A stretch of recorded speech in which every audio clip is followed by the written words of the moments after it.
Good morning students. मैं संतोष कुमार शर्मा कक्षा 10 विज्ञान की अम्ल क्षार और लवण से ये दूसरा वीडियो लेकर के आया हूं। मुझे उम्मीद है कि दूसरा और तीसरा ये दोनों वीडियो देख लेने के बाद ये चैप्टर से कोई भी क्वेश्चन बच नहीं जाएगा जो बोर्ड एग्जाम में पूछे और आप लोग नहीं कर पाए। तो शुरू कर रहा हूं मैं अपना। उसके पहले आप लोगों को एक बार रिमाइंड करा दूं कि मेरे वीडियोस को देखने के बाद शेयर और लाइक करना नहीं भूलिए।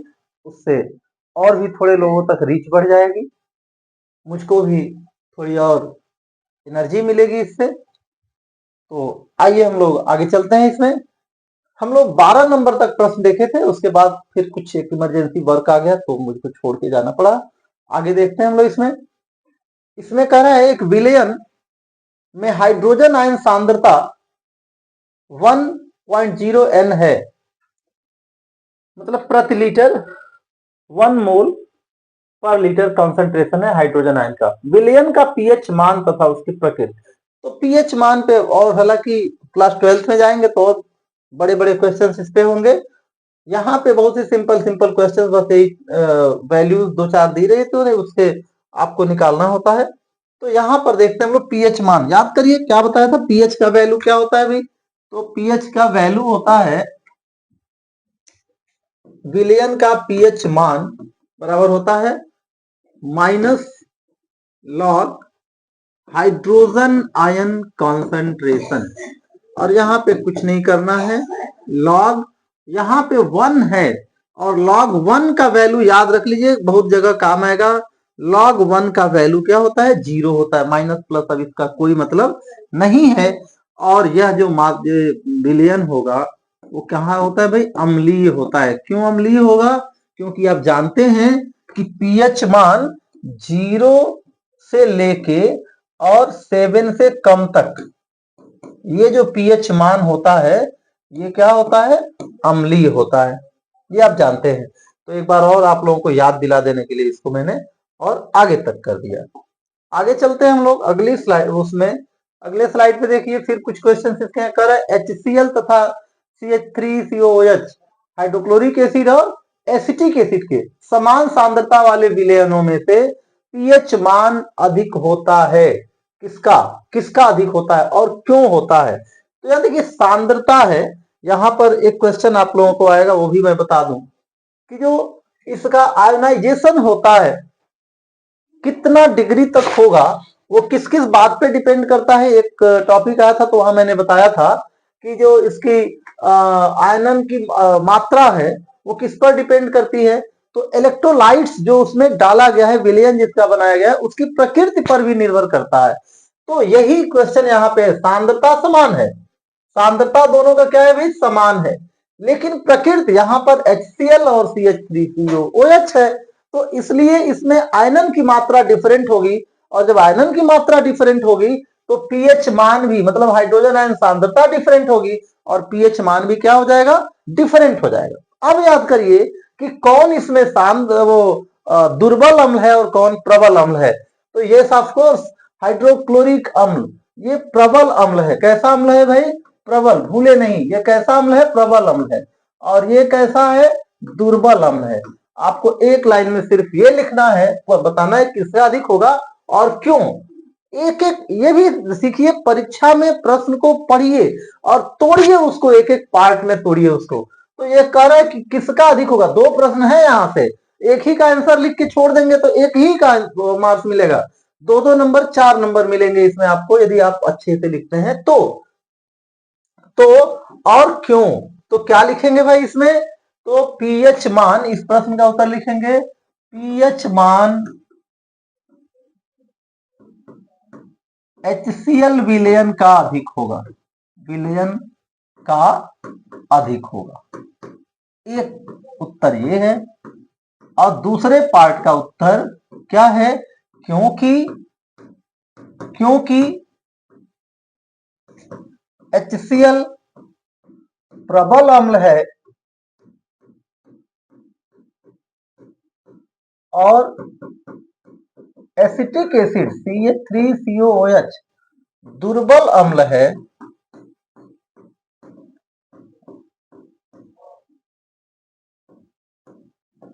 इसलिए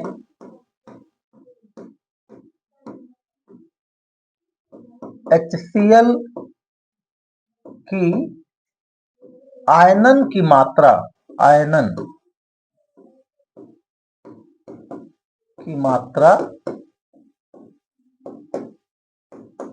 अधिक होगी, इसलिए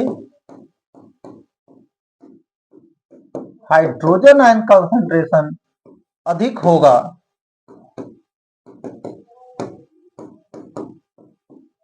और pH भी अधिक होगा। इतनी बात आपको लिखनी होगी इस प्रश्न के उत्तर में। आगे चलते हैं, आगे देखिए, हाइड्रोजन आयन सांद्रण से क्या तात्पर्य है? उदासीन विलयन में हाइड्रोजन आयन सांद्रण का मान कितना होता है? तो ये प्रश्न हो चुका है पहले भी कि हाइड्रोजन आयन सांद्रण प्रति लीटर में हाइड्रोजन आयनों की प्रति लीटर में हाइड्रोजन आयनों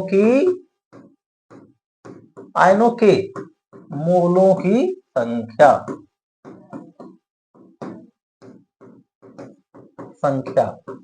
हाइड्रोजन आयन सांद्रण कहलाती है।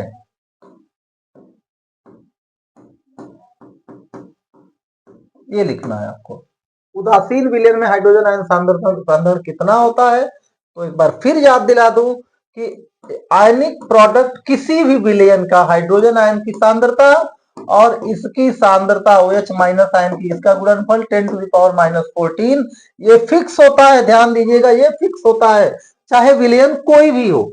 और उदासीन विलयन में ये दोनों की सांद्रता बराबर होती है और वो होती है 10⁻⁻7। तो ये तो मैं समझाने के लिए लिखा, ये आंसर आपका है जो पूछ रहा है कि कितना होता है उदासीन विलयन में। किसमें भाई? उदासीन विलयन में। उदासीन विलयन में हाइड्रोजन आयन और हाइड्रोक्साइड आयन की सांद्रता कितनी होती है। तो अलग से यदि पूछ ले कि हाइड्रोक्साइड आयन की सांद्रता कितनी होती है तो वो भी 10⁻⁻7 ही होती है। 13 नंबर में क्या कह रहा है? एक विलयन में हाइड्रोजन आयन सांद्रता इतना, अरे ये कौन सा चल रहा है? माय गॉड, क्या हो गया? चलिए, लगता है क्वेश्चन रिपीट हो गया। वापस आते हैं हम लोग।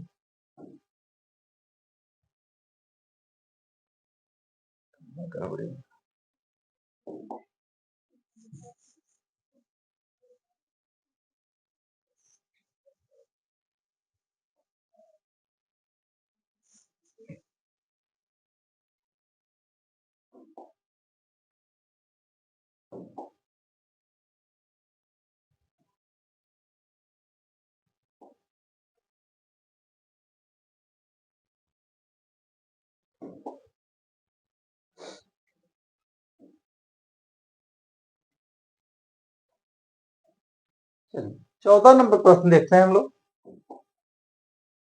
एक विलयन में हाइड्रोजन आयन की सांद्रता 10⁻⁻6 m है। इस विलयन का पीएच मान, अब विलयन अम्लीय होगा या क्षारीय? तो यहां पर देखते हैं हम लोग पीएच मान कितना है भाई? पीएच मान होता है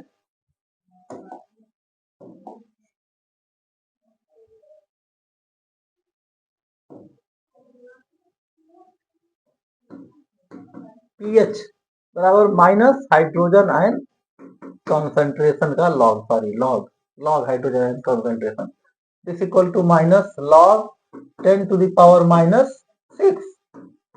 दिस इक्वल टू हो जाता है -6 इक्वल टू 6। और ये क्या होगा भाई? अम्लीय। 7 से कम है ना तो अम्लीय हो गया। 14 नंबर क्वेश्चन क्या कह रहा है? बेकिंग सोडा बनाने की 2 विधियां रासायनिक समीकरण सहित लिखिए।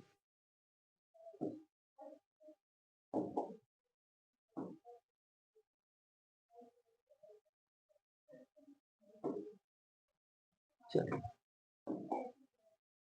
बेकिंग सोडा याद करिए भाई। बेकिंग सोडा क्या होता है? तो बेकिंग सोडा होता है, फॉर्मूला याद करिए, NaHCO3, ये होता है बेकिंग सोडा। और इसकी बनाने की दो विधियां रासायनिक समीकरण सहित लिखिए। बड़ा क्वेश्चन है ये, 4 मार्क्स मिलेगा इसमें भी। और यहाँ पे दो विधियां, पहली विधि क्या होती है भाई? तो पहली विधि होती है सोडियम, पहली विधि सोडियम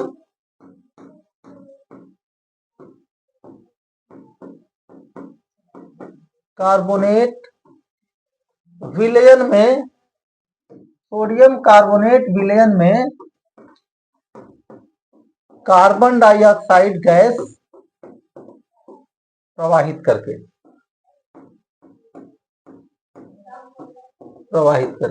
अब इसके बाद और कुछ नहीं, बस इतना लिखिए इसका इक्वेशन। तो ये देखिए भाई, सोडियम कार्बोनेट का मैंने क्या लिखा? विलयन लिखा। विलयन जलीय विलयन है, समझ लीजिए। प्लस क्या है भाई? H2O रहेगा, जलीय विलयन है तो, और इसमें कार्बन डाइऑक्साइड गैस प्रवाहित करेंगे, तो ये बन जाएगा NaHCO3, और ये ट्वाइस। ये हो गया पहली विधि। दूसरी विधि,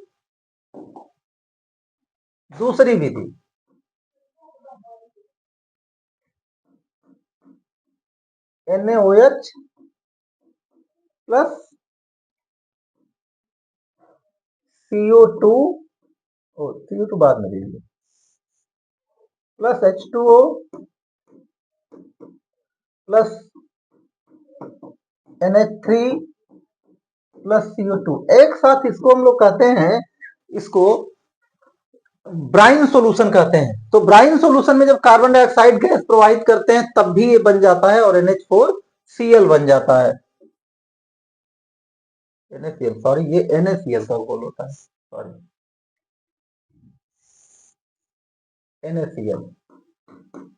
NaCl के घोल में। तो यहां बन जाता है NaHCO3 प्लस NH4Cl, नौसादर, ये बाई प्रोडक्ट है इसका। तो ये दूसरी विधि हो जाती है इसकी, बेकिंग सोडा बनाने की। तो यहां पर बेकिंग सोडा बनाने की रासायनिक विधियां लिखना था समीकरण सहित, तो आप समीकरण को लिखेंगे यहां पर। उसके बाद आपका, चलिए अगले क्वेश्चन में आते हैं हम लोग। हम यहाँ पे रिवीजन के साथ साथ प्रैक्टिस करा रहे हैं आप लोगों का कि किस क्वेश्चन में क्या लिखेंगे। अच्छा, वो बीच के कुछ क्वेश्चन इंपॉर्टेंट नहीं रहे होंगे, इसलिए यहाँ पे 21 नंबर क्वेश्चन आ रहा है। आगे देखते हैं हम लोग क्या कर रहे हैं। देखिए, कर रहे K4FeCN6, ये है पोटेशियम फेरोसाइनाइड। क्या है भाई? ये पोटेशियम फेरोसाइनाइड किस प्रकार का लवण है? किस प्रकार का लवण है? और इसमें आयरन उपस्थित है, किंतु यह Fe2+ का परीक्षण नहीं देता है। कारण स्पष्ट कीजिए। ध्यान दीजिए, यहां पर आयरन है, और आयरन की संयोजकता चाहे वो Fe2+ है या Fe3+ है, तो ये फेरिक होता है या फेरस है? फिलहाल ये फेरस है यहां पर। तो ये फेरस है, लेकिन ये फेरस का टेस्ट नहीं देता है। क्यों नहीं देता है भाई? उसी को लिखना है आपको। तो यहाँ पे क्या लिखेंगे? सिर्फ ये लिखेंगे, क्योंकि K4FeCN6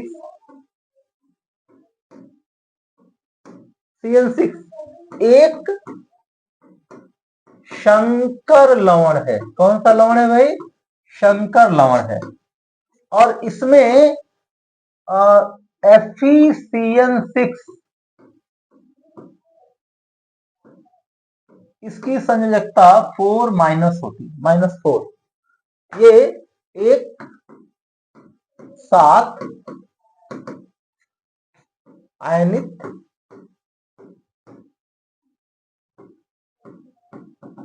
अवस्था में रहता है। Fe+ अलग नहीं होता है, इसलिए यह Fe++ का टेस्ट नहीं देता है।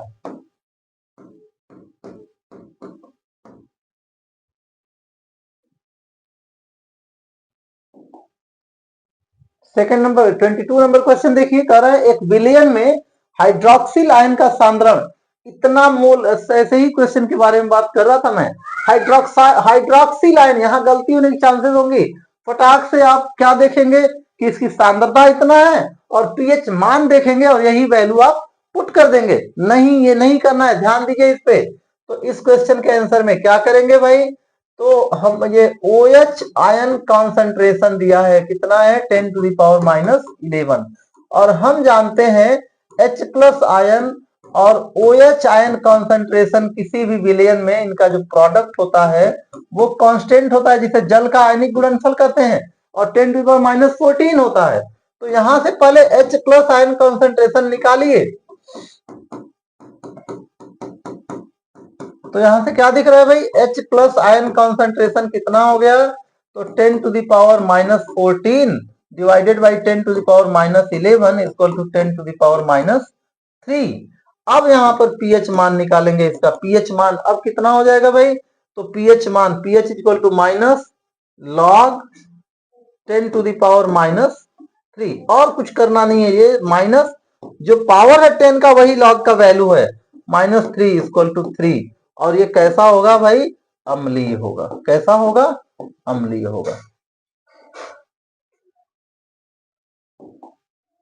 अगला क्वेश्चन इसमें है, और देखिए ऐसे क्वेश्चन करके, जैसे एक बार चैप्टर को पढ़ना और उसके बाद चैप्टर से डिफरेंट क्वेश्चन जगह जगह पे, अलग अलग जगह पे आएंगे, तो उस केस में जब उसका प्रैक्टिस करेंगे आप लोग, तब वहां पे एग्जाम में भी ऐसी परिस्थिति से आप लोग गुजर पाएंगे। नहीं तो वहां लगेगा भी चैप्टर वाइज तो हमने याद कर लिया, ये एसिड है, ये बेस है, एसिड की ये प्रॉपर्टी, बेस की ये प्रॉपर्टी, लवण क्षार की ये प्रॉपर्टी, ये रिएक्शन, और वहां पे मिक्सअप होगा। तो ये तो अभी चैप्टर का मिक्सअप है, वहां पर तो आपको इससे गुजरना होगा कि पूरे बुक का मिक्सअप होगा। तो वैसे क्वेश्चंस का भी जो गैप आएगा एग्जाम के बीच में, साइंस का जब पेपर आएगा, तो वहां पे मैं आप लोगों को पूरे पेपर का एक साथ लेकर के कुछ प्रैक्टिस कराने की कोशिश करूंगा। फिलहाल अगले क्वेश्चन पे आते हैं, प्लास्टर ऑफ पेरिस बनाने की विधि तथा एक उपयोग लिखिए। तो प्लास्टर ऑफ पेरिस बनाने की विधि क्या है भाई, तो आप जानते हैं, बहुत सिंपल सा वो लिखना है, और उपयोग एक लिख लीजिएगा। उपयोग तो 10 है, आपको एक लिख दीजिएगा, एक ही लिखना है। तो प्लास्टर ऑफ पेरिस कैसे बनता है भाई, जिप्सम चूर्ण को, जिप्सम चूर्ण को 100 डिग्री सेल्सियस मतलब 373 केल्विन पर गर्म करने से प्लास्टर ऑफ पेरिस बनता है। प्लास्टर ऑफ पेरिस, यही पीओपी जो आप लोगों के घरों में लगता है, पीओपी बनता है। रिएक्शन लिखना है, बनाने की विधि जब भी लिखना हो तो रिएक्शन जरूर लिखेंगे। तो जिप्सम क्या होता है भाई, तो कैल्शियम सल्फेट डाइहाइड्रेटेड होता है, 2 मॉलिक्यूल वाटर, ये वाटर ऑफ क्रिस्टलाइजेशन है इसका, क्रिस्टलीय जल, और इसको गर्म करेंगे 100 डिग्री सेल्सियस पे या 373 केल्विन, बात एक ही होती है। तो एक्चुअली होता क्या है कि CaSO4 से 1.5 मॉलिक्यूल वाटर का निकल जाता है, और इसमें वाटर ऑफ क्रिस्टलाइजेशन कितना बच जाता है, हाफ मॉलिक्यूल, सिर्फ यही चीज रहता है, 3/2 इधर निकल गया। ये रिएक्शन होता है इसका। और उपयोग, तो उपयोग में भाई मूर्ति बनाने में, प्लास्टर करने में, तो उपयोग बहुत सारे लिख सकते हैं। सबसे तो ये प्लास्टर नाम ही पड़ा है, तो हड्डी जोड़ने के लिए प्लास्टर के रूप में, हड्डी जोड़ने में प्लास्टर, तो बहुत सारे वो हैं, उपयोग हैं, आप एक लिख लीजिए, यहाँ पे एक ही पूछा है। तो आगे करते हैं हम लोग। अच्छा, अभी 24 नंबर क्वेश्चन को, इसमें देखिए क्लोर क्षार प्रक्रिया क्या है, इसके अभिकर्मक एवं उत्पाद क्या क्या है, अभिक्रिया का संतुलित रासायनिक समीकरण लिखिए। तो ये क्लोर क्षार अभिक्रिया, हालांकि यहाँ पे उसको नहीं दिखा रहा है कि पूछा हुआ है, लेकिन इंपॉर्टेंट रिएक्शन है, इसको आप याद करिए। और याद करने की विधि देखिए, क्लोर क्लोर और क्षार। एक्चुअली NaCl जो कि जिसको कहते हैं कच्चे रसायनों का घर, वो NaCl होता है। और एक कोई क्वेश्चन इसमें आया था फिगर के साथ, शायद कहीं एग्जाम में पूछा गया था कि सचित्र वर्णन इसका क्लोर क्षार अभिक्रिया का वो करिए। फिलहाल यहाँ पे पूछ रहा है कि इसके अभिकर्मक एवं उत्पाद क्या है, अभिक्रिया का संतुलित रासायनिक समीकरण भी लिखिए। तो जब समीकरण लिखेंगे तो इसके अभिकर्मक और उत्पाद दिख जाएंगे। तो एक्चुअली क्या होता है, रसायनों का कच्चा घर कहलाता है क्या, NaCl, कच्चे रसायनों का घर, सॉरी कच्चे रसायनों का घर। और इसमें H2O होता है, जलीय विलयन ले लिए नमक का, क्या ये नमक है, नमक का जलीय विलयन ले लिया, नमक का घोल ले लिया। और इसमें हम लोग विद्युत धारा प्रवाहित कर देते हैं, विद्युत धारा प्रवाहित करते हैं। तो विद्युत धारा प्रवाहित करेंगे तो एक्चुअली इसमें क्या बनता है, यहाँ बनता है NaOH और Cl2 और H2 के, इतनी चीजें यहाँ पे निकलती हैं। ये क्लोरीन निकल रही है और ये क्षार निकल रहा है, इसीलिए इस रिएक्शन का नाम होता है क्लोर और क्षार। और इसमें अभिकर्मक ये दोनों क्या हो गए भाई, अभिकर्मक हो गए। कौन कौन है भाई, नमक है मतलब NaCl सोडियम क्लोराइड, और H2O है। और उत्पाद कौन हो गए भाई, ये उत्पाद हो गए। कौन कौन उत्पाद आ रहे हैं, तो NaOH सोडियम हाइड्रोक्साइड है, क्लोरीन गैस है और हाइड्रोजन है। जहां जरूरत पड़ेगी चित्र को भी दिखे वो करेंगे। और संतुलित समीकरण कर रहा है लिखने के लिए, तो मेरे ख्याल से तो नहीं, संतुलित अभी नहीं है। तो संतुलित करने के लिए क्या करेंगे भाई, NaOHCl2 है तो फिलहाल यहाँ पे 2 कर दीजिए, और तब यहां भी 2 करना पड़ेगा। 2H है, O है तो यहाँ 2 कर लीजिए, ये संतुलित समीकरण भी हो गया आपका। आगे क्वेश्चन में कह रहा है खाने के सोडे का रासायनिक नाम और अणुसूत्र लिखिए। खाने के सोडे का रासायनिक नाम और अणुसूत्र लिखिए, इसके बनाने की केवल रासायनिक अभिक्रिया लिखिए। तो खाने का ये क्या है भाई, वही सोडियम बाइकार्बोनेट का रासायनिक नाम, इसका नाम होता है रासायनिक नाम सोडियम बाई कार्बोनेट या सोडियम हाइड्रोजन कार्बोनेट, दोनों नाम है इसके, सोडियम बाइकार्बोनेट। अणुसूत्र लिख ही दिए इसका, इसके बनाने की केवल रासायनिक अभिक्रिया लिखिए। तो बनाने की रासायनिक अभिक्रिया अभी आया था NaCO3, 2 विधियां हैं फिलहाल, हम इससे पहले भी दिए थे। तो NaCO3 में इसके मतलब जलीय विलयन में क्या किया हमने, कार्बन डाइऑक्साइड गैस प्रोवाइड कर दिया और ये बन गया NaHCO3, और 2 से इधर मल्टी नहीं NaHCO3, ये सॉरी Na2 था, तो ये ट्वाइस NaHCO3 और ये H2O, ठीक है। बस इतना ही, बैलेंस ही है, हालांकि इसमें बैलेंस करने के लिए नहीं कहा था। आगे देखते हैं हम लोग।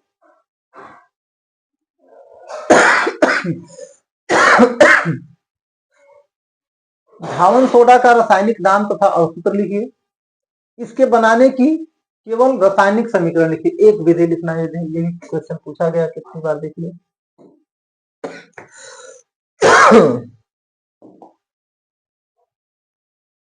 पानी दे देना। तो रासायनिक नाम धावन सोडा का Na2CO3, ठीक है। और ये होता है डेका हाइड्रेटेड, ये धावन सोडा है, ठीक है। ये है आपका धावन सोडा। बनाने की विधि, तो बनाने की कई विधियां हैं, और एक विधि आप इसके गुण में भी, बनाने की विधि में इसके गुण में भी आ जाएगा बनाने की विधि। ये सिर्फ उसका रासायनिक केवल बनाने की विधि का केवल रासायनिक समीकरण, कुछ एक्स्ट्रा नहीं लिखना है। एक्स्ट्रा लिखने का आपका कोई नंबर नहीं मिलने वाला है, इसलिए कुछ एक्स्ट्रा लिख के अपना टाइम बर्बाद ना कीजिए।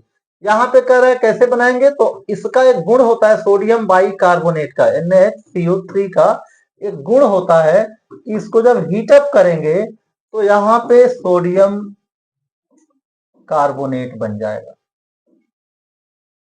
Na2CO3, और H2O गैस, ये हीटअप करिए इसको, Na2CO3 और H2O और CO2 गैस इससे बाहर निकल जाएगी और कुछ सोचना भी नहीं। देखिए यहाँ पे है क्या, ये इसके बनाने की विधि थी कि सोडियम बाइकार्बोनेट इसके घोल में सोडियम कार्बोनेट के घोल में कार्बन डाइऑक्साइड गैस प्रवाहित करने से ये बन जाता है सोडियम बाइकार्बोनेट। लेकिन वही उल्टा जब करेंगे, उसको गर्म करेंगे तो इससे वाटर और कार्बन डाइऑक्साइड गैस निकल जाएगा, सोडियम कार्बोनेट फिर से मिल जाएगा हमको। तो इसमें सिर्फ इतना लिखना है, जितना लिखना है उतना लिखिए बस। एक है कि इसका रासायनिक नाम तथा अणुसूत्र लिखिए। तो इसका रासायनिक नाम क्या हो गया भाई, अणुसूत्र तो ये हो गया, रासायनिक नाम हो गया इसका sodium carbonate Deka hydrated, sodium carbonate Deka hydrated. Sodium carbonate के उपयोग लिखिए, उपयोग अभिकर्मक वगैरह के उसमें होता है। 28 नंबर में देखते हैं हम लोग, और कई जगह जैसे सोडियम कार्बोनेट से सोडियम, देखिए ऐसे मतलब हर चीज रटने की जरूरत नहीं है। आपसे जब कहे सोडियम बाइकार्बोनेट के उपयोग लिखिए, तो भाई बेकिंग पाउडर है, बेक करने के लिए यूज कर लेते हैं। कार्बन डाइऑक्साइड गैस, इसको देखिए गर्म, जो गर्म होता है तो कार्बन डाइऑक्साइड गैस निकल रही है, और कार्बन डाइऑक्साइड गैस आग बुझाने का काम करती है, तो अग्निशमन में भी यूज होती है, सोडियम कार्बोनेट बनाने के काम आती है। तो सारा कुछ यही है, हर चीज रटने की जरूरत नहीं है, सब कुछ दिख रहा है यहाँ पे कि भाई इससे तो हम सोडियम कार्बोनेट बना सकते हैं, इसको बेकरी में यूज कर लेते हैं, इसको एंटासिड बनाने में यूज कर लेते हैं। तो इस तरह से मतलब हर चीज रटने की जरूरत नहीं है, समझिए उसको बस। 28 नंबर में क्या करा, निम्नलिखित प्रत्येक यौगिक के दो उपयोग लिखिए। सोडियम बाइकार्बोनेट, अभी चर्चा हो गई इसकी। विरंजक चूर्ण, तो बहुत कुछ दिमाग पे बहुत जोर डालने की जरूरत नहीं पड़ती है। विरंजक चूर्ण विरंजन करता है ये, तो उपयोग सिर्फ लिखना है। तो एक लिखिए कपड़ा विरंजन, विरंजन के लिए किसके, चाहे वो कपड़ा के विरंजन में या चमड़ा उद्योग में, इन दोनों उद्योग में इसका विरंजक चूर्ण के रूप में यूज होता है। पानी साफ करने के लिए यूज हो जाता है, घरों में बाथरूम वगैरह भी साफ करने के लिए, काई वगैरह साफ करने के लिए यूज हो जाता है। तो इस तरह से बिना एक्स्ट्रा रटे हुए ऐसे प्रश्नों का उत्तर दे सकते हैं। आगे 29 नंबर में क्या कर रहा है, शुष्क बुझे हुए चूने पर क्लोरीन गैस प्रवाहित करने का रासायनिक समीकरण भी लिखिए। याद करिए भाई, ये एक मिनट इसको हटाए पहले, इस क्वेश्चन को देखिए क्या करना है। तो क्या कह रहा है भाई, शुष्क बुझा हुआ चूना, बुझा हुआ चूना क्या फॉर्मूला है, CaOH ट्वाइस, और क्लोरीन गैस प्रवाहित करते हैं। तो क्या होता है, जिसमें कैल्शियम भी होता है, क्लोरीन भी होती है, तो यही तो है bleaching powder, CaOCl2 plus H2O, ये ब्लीचिंग पाउडर है और कुछ नहीं, ब्लीचिंग पाउडर। कभी कभी आपसे इसका रासायनिक नाम, ये तो बाजार में हम ब्लीचिंग पाउडर के नाम से जानते हैं, इसको कहते हैं बाजारू नाम, और इसका असली नाम क्या होता है भाई, इसका असली नाम है कैल्शियम ऑक्सीक्लोराइड। कैल्शियम, ये पूछा जा सकता है कहीं, इसका रासायनिक नाम लिखिए कैल्शियम ऑक्सी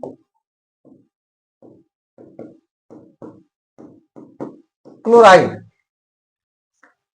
विरंजक चूर्ण की क्रिया को रासायनिक समीकरण सहित स्पष्ट, विरंजक चूर्ण की विरंजक क्रिया को, अच्छा ये देखिए ये क्वेश्चन एक है, विरंजक क्रिया को एक्चुअली जब इसी को हम गर्म करते हैं तो इसमें से क्लोरीन गैस ये निकलेगी, और नेसेंट ऑक्सीजन, ये ऑक्सीजन भी निकलेगा, और वही विरंजन का वो कार्य करती है। तो कहीं भी विरंजक क्रिया, आगे भी आएगा, विरंजक क्रिया करने का मतलब कि ये किसी रंगीन वस्तु को क्या करती है, रंगहीन बना देती है। तो इसमें ज्यादा कुछ नहीं लिखना है, आपको सिर्फ लिखना है कि नमी जब भी इसको मिलेगी ना, CaOCl2, और नमी जब मिलती है तो यहां पे बन जाता है CaCl2 प्लस HCl, और ऑक्सीजन, ये नेसेंट ऑक्सीजन निकलता है, नवजात ऑक्सीजन, नवजात ऑक्सीजन। और यही नवजात ऑक्सीजन क्या करता है आपको, ये कि कोई रंगीन वस्तु है और उसमें ये नेसेंट ऑक्सीजन जा करके और उसको बना देता है रंगहीन। ये विरंजन क्रिया है इसकी। विरंजक चूर्ण का देखिए यहाँ इस क्वेश्चन में रासायनिक नाम कैल्शियम ऑक्सीक्लोराइड, वह सूत्र लिखिए तथा इसके दो प्रमुख उपयोग बताइए। हो चुका है सब कुछ। विरंजन का कार्य करती है, ये पानी साफ करने का काम करती है। आगे देखते हैं हम लोग।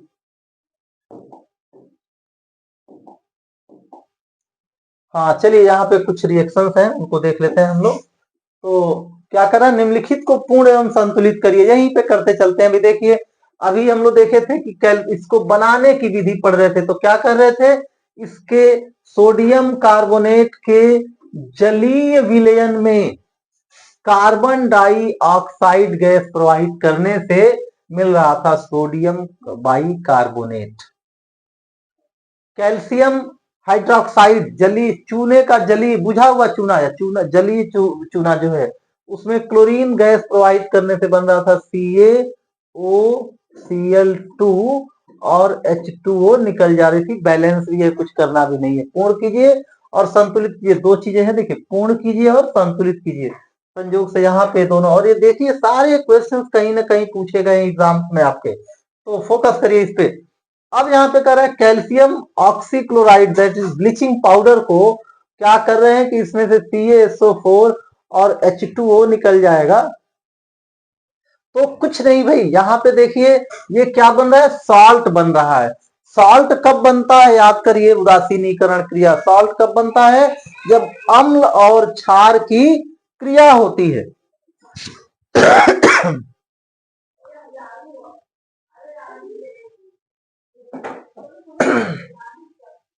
अम्ल और क्षार की क्रिया होती है।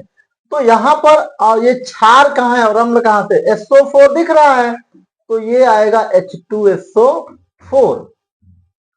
और कैल्शियम ऑक्सीक्लोराइड है क्या भाई इसमें, ये CaOH ट्वाइस। क्लोरीन तो घुसपैठिया है, बाहर निकल गया है, इसको बाहर मान लीजिए, बाहर निकालिए घुसपैठिए को। तो CaOH ट्वाइस जो है ना, ये मेन चीज समझ लीजिए। तो CaOH ट्वाइस, या समझिए इसको, CaOH ट्वाइस और H2SO4, H2SO4 ये रिएक्शन करेंगी तो बनाएंगे CaSO4 प्लस H2O, और ये क्लोरीन पहले से निकला हुआ है, तो यही होना है यहाँ पर। CaSO4 प्लस H2O और Cl2 तो यहाँ पर है, वो बाहर निकल जाएगा।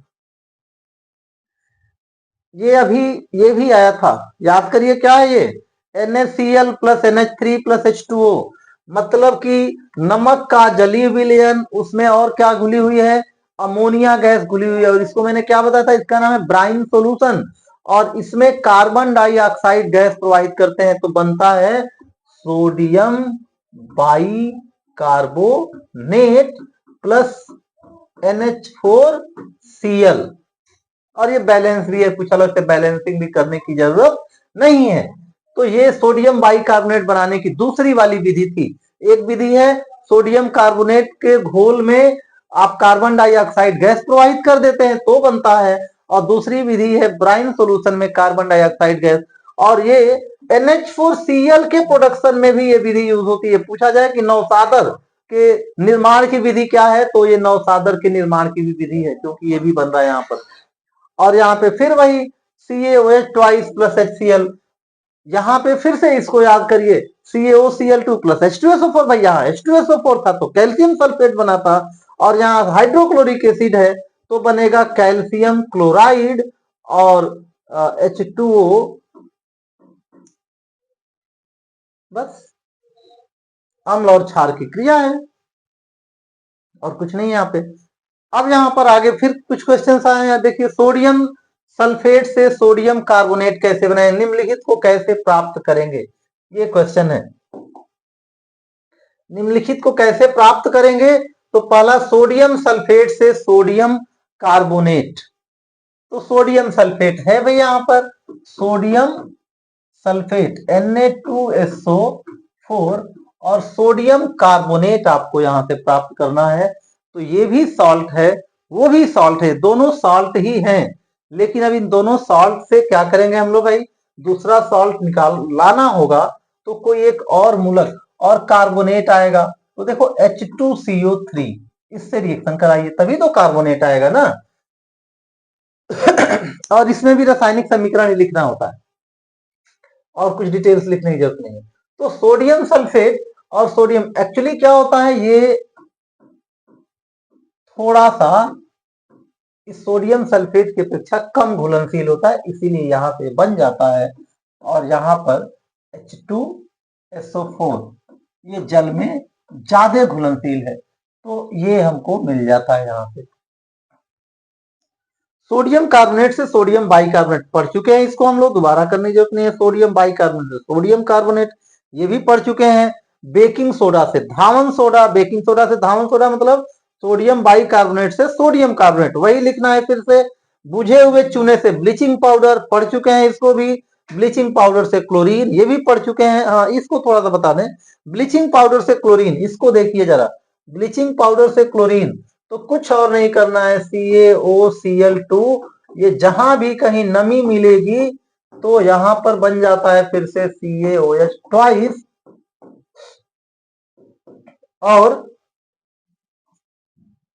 CaCl सॉरी ये ब्लीचिंग पाउडर से क्लोरीन गैस लेनी है हमको ना, सॉरी H2O, तो CaOH ट्वाइस, CaOH ट्वाइस और क्लोरीन गैस यहाँ से निकल जाती है, बस इतना उसको जल के साथ क्रिया करके बन जाता है। यही क्रिया का उपयोग जब उपयोग करते हैं, इसी क्रिया का उपयोग करते हैं पानी को साफ करने में। क्लोरीन गैस निकलती है, बैक्टीरिया को मारती है। जिप्सम से प्लास्टर ऑफ पेरिस ये भी पढ़ चुके हैं। सोडियम क्लोराइड से सोडियम कार्बोनेट, तो सोडियम क्लोराइड से सोडियम कार्बोनेट बनाने की तो सिंपल सी वो है भाई, अभी दिखाते हैं। सोडियम क्लोराइड से देखिए, सोडियम क्लोराइड जो है वो जल में घुलनशील है बहुत, NaCl इसके जैसा। अभी कोई आया था ना, ये वाला जो आया था, हाँ ये भी ले लीजिए, चाहे ये भी ले लीजिए। तो सोडियम क्लोराइड NaCl ज्यादा जल में घुलनशील है, और इसके साथ ये जल में घुला रहेगा, और इसके साथ यदि कार्बन डाइऑक्साइड गैस इसमें प्रवाहित करें, इसमें भी, तो ये बन जाएगा NaOH, क्या निकालना है, Na2CO3, पहले NaOH बनेगा, वहां से वो बन जाएगा, या डायरेक्टली भी हम लोग इसको लिख सकते हैं Na2CO3 और HCl, ये ज्यादा घुलनशील है इसकी अपेक्षा, इसलिए सोडियम कार्बोनेट वहां से हमको प्राप्त हो जाएगा। आगे देखते हैं हम लोग क्या होता है जब, ये भी ज्यादातर इसमें हम लोग पढ़ चुके हैं, फटाफट रिवाइज इसको करेंगे हम लोग। क्या होता है जब प्लास्टर ऑफ पेरिस को जल के साथ मिश्रित किया जाता है, यही तो उपयोग है प्लास्टर ऑफ पेरिस का, कि जब भी उसको थोड़ी नमी मिलती है, इसकी हार्डनिंग एक्शन बहुत ही फास्ट होती है, तो प्लास्टर ऑफ पेरिस को जल के साथ मिश्रित किया जाता है, तो क्या हो जाता है भाई, तब इसमें फिर से वो हार्ड होकर जम जाता है बहुत ही तेजी से। इसी हार्डनिंग एक्शन का उपयोग प्लास्टर वगैरह में करते हैं। और यदि लिखना चाहे तो कहें कि जिप्सम बनता है, जिप्सम बनता है।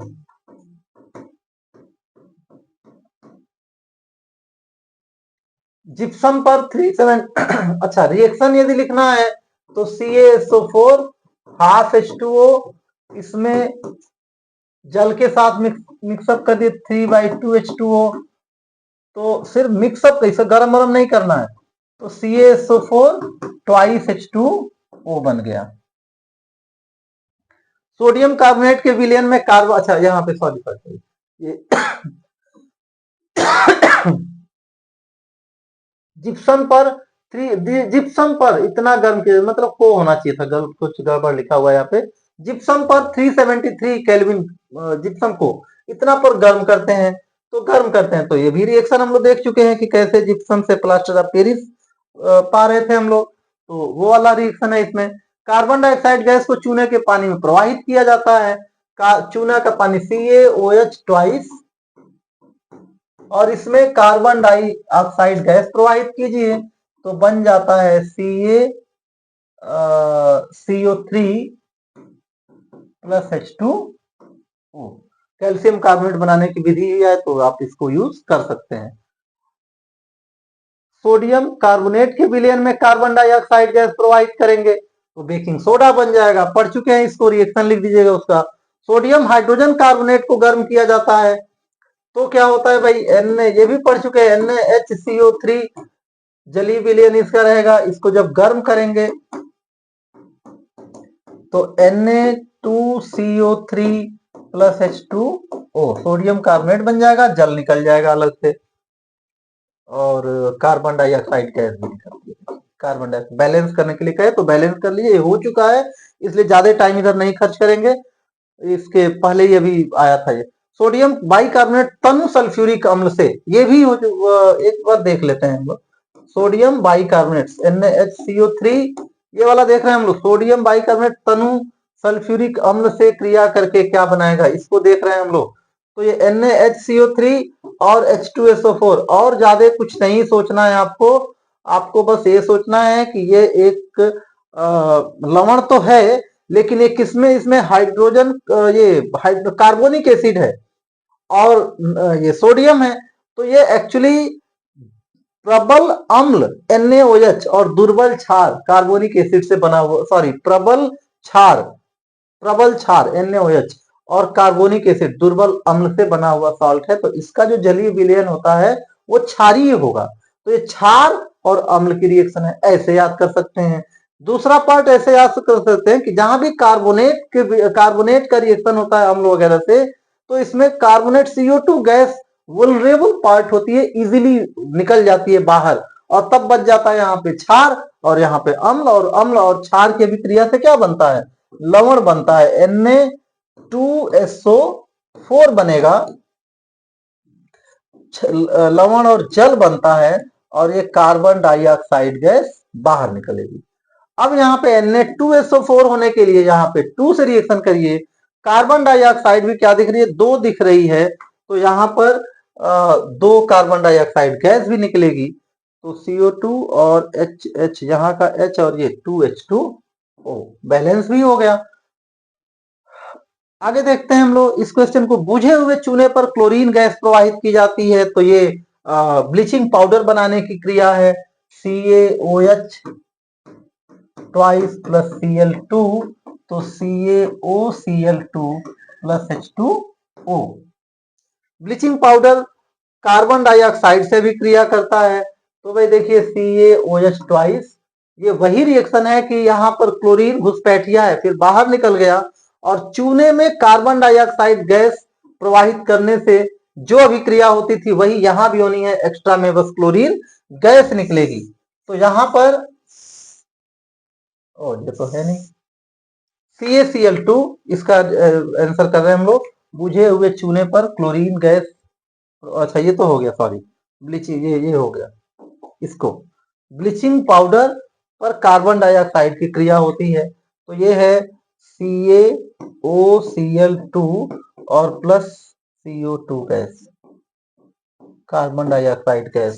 तो ये बन जाएगा CaCO3 प्लस क्लोरीन गैस बाहर निकल जाएगा। ब्लीचिंग पाउडर को तनु एसिटिक अम्ल के साथ गर्म करते हैं। तनु एसिटिक अम्ल फिर से वही अभी इसके जैसे आया था कि बुझे हुए क्लोरीन गैस प्रोवाइड करते हैं, और चलिए कर ही देते हैं, फिर से इसको भी कर देते हैं। ये देखिए ब्लीचिंग पाउडर को तनु एसिटिक अम्ल के साथ गर्म करते हैं, CaOCl2 और H2S, सॉरी एसिटिक अम्ल है CH3COH। फिर से इसको अम्ल और क्षार की अभिक्रिया समझ लीजिए। तो ये बनेगा CH3COO, इसकी वैलेंसी 1 होती है तो Ca कैल्शियम एसीटेट, क्या है भाई ये, कैल्शियम एसीटेट, कैल्शियम एसीटेट और CaOH। अच्छा यहाँ पे एक चीज और रहेगा, यहाँ पे CA3 और क्लोरीन गैस भी निकल जाएगी, यहाँ पे क्लोरीन गैस निकल जाएगी। बैलेंस करने के लिए यहाँ पे 2 से वो करिए और यहाँ पर H2O भी निकलेगी, ये हो जाएगा। तो अम्ल और क्षार की अभिक्रिया जैसे इसकी अभिक्रिया होगी। इस वीडियो में इतना ही। एक और छोटा सा वीडियो होगा जिसमें कि ऑब्जेक्टिव प्रश्नों के माध्यम से इसको हम लोग रिवाइज करेंगे, जिससे अभी तक जितना कुछ पढ़े हैं उनमें एक बार रिवीजन हो जाएगा हम लोगों का, और ऑब्जेक्टिव प्रश्न भी इससे काफी मात्रा में पूछे गए हैं, वो भी काम आ जाएगा आप लोगों के। तब तक के लिए धन्यवाद।